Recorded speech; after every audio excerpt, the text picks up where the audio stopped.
Hello mga mamchi! Good afternoon! Ayan, ito na naman ang inyong lola. Cooking tinola. So ayan, akin munang sinanglaw. In Ilocano, sinanglaw ang menu. Kasi ang manok ay mataba. Sisihin muna natin ang kanyang mantika. At dyan tayo magigisa. Igisa natin siya sa sarili niyang mantika. O, diba? Kaya guys, akin ang nilagay ang sibuyas. So, lagay na rin natin ang ating bawang, luya, at ang mabangong pambangong celery.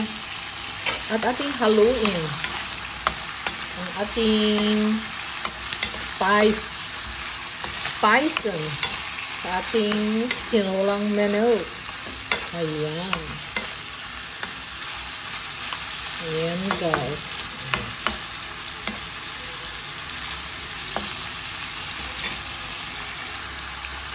At nilagay ko na ang ating cabbage. Ayan. At ating haluin. At lagyan na natin ng tubig para kumulo ang ating tinola. Oh.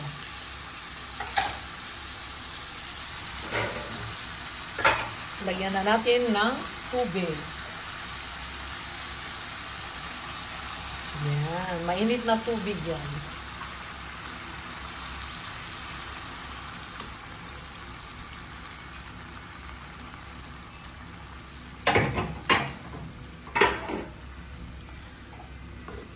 So, kaya na muna nating lumambot ang ating cabbage. Alternative ng papaya. Yan ang aking papaya dito sa Germany. O guys, ating takpan. Ayan.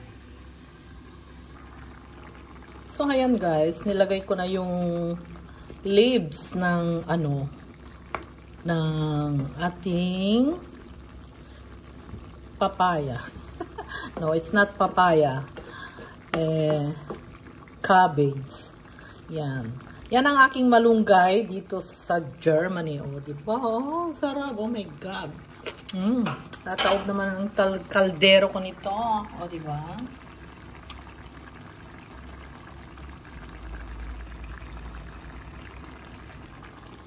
Ayan guys, nilagyan ko siya ng kunting cherry tomato. Twist ng aking tinola. Ayan. Oh. Nilagyan ko siya ng kutsaritang kukurma for our immune system. Oh, ayan guys, ang ating tinola. Ang tinola ni Lola Beth. Yummy, yummy. O, diba? Gutom na ba kayo? So guys, ayan na, luto ng ating tinola. Ang tinola ni Beth with cabbage leaves, kukurma, chili, Ingwer is luya, at ginisa sa bawang at sibuyas at celery. So ayan guys. Oh, wow. Kain tayo. Naluto na rin ang kanin. Don't forget to like, comment, and subscribe. Jo and Beth channel. Cooking with Beth. Haya. Guten Appetit.